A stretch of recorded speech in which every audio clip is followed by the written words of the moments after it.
ನಾಣಿ ಆಡೋದಕ್ಕೆ ಹೊರಗೋಗಿದ್ದಾನೆ.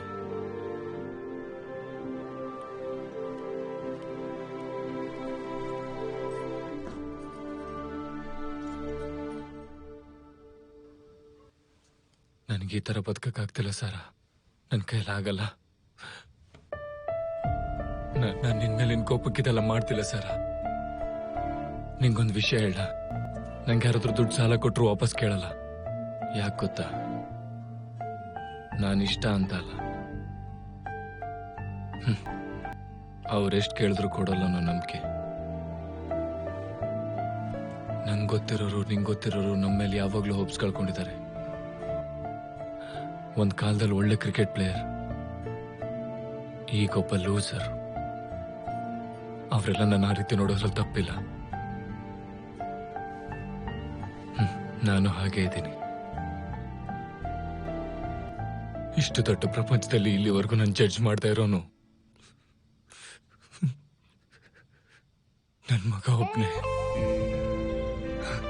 ಅವನಿಗೆ ಅವರಪ್ಪ ದುಡ್ಡು ಸಂಪಾದನೆ ಮಾಡ್ತಿದ್ದಾನ, ಕೆಲಸ ಮಾಡ್ತಿದ್ದಾನ, ಸಕ್ಸಸ್ಫುಲ್ ಫೇಲ್ಯೂರ, ಅದ್ಯಾವ್ದು ಬೇಕಾಗಿಲ್ಲ. ಅವನಿಗೆ ನನ್ನಪ್ಪ ಅಷ್ಟೇ. ಅವನು ಇಲ್ಲಿವರೆಗೂ ಏನು ಕೇಳಿಲ್ಲ ಸಾರ. ಅವನಿಗೇನಕ್ಕೆ ಅನ್ನಿಸ್ತು ಬರ್ತ್ಡೇಗೆ ಒಂದು ಜರ್ಸಿ ಕೊಡ್ಸು ಅಂತ ಕೇಳ್ದ. ಅದನ್ನು ಕೊಡ್ಸಕ್ಕಾಗಿಲ್ಲ ನಂಗೆ. ಈಗ ನನ್ನ ಭಯ ಏನ್ ಗೊತ್ತಾ? ನಾನು ಹೀಗೆ ಇದ್ರೆ ಮುಂದೆ ಅವನು ನನ್ನ ಎಲ್ಲರ ತರನೇ ನೋಡ್ತಾನೇನೋ.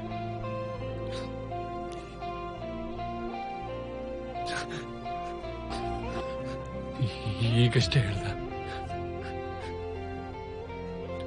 ನನ್ ಕ್ರಿಕೆಟ್ ಆಡ್ತಿದ್ರೆ ಅವನಿಗೆ ಇರೋ ತರ ಕಾಣ್ತೀನಂತೆ.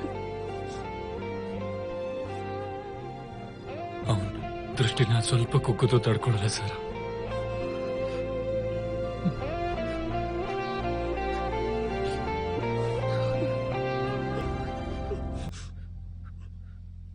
ನನ್ ಬಿಟ್ಬಿಡು ಸರ,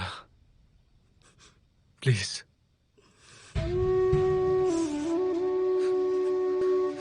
ನನಗೆ ನಿಜವಾಗ್ಲೂ ನಿನ್ ಮೇಲೆ ಕೋಪ ಇಲ್ಲ. ಯಾರ ಮೇಲೆ ಗೊತ್ತಾ?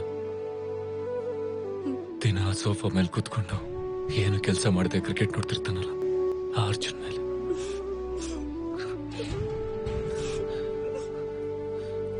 ನಾಣಿ ಇಷ್ಟಪಟ್ಟಿದ್ದು ಒಂದೇ ಒಂದು ಕೊಡ್ಸಕ್ಕಾಗಿಲ್ಲ ನೋಡು, ಆ ಅರ್ಜುನ್ ಮೇಲೆ.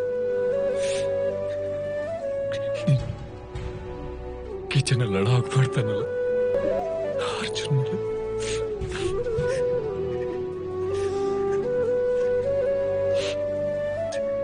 ನಿನ್ ಮೇಲಲ್ಲ ಸರ.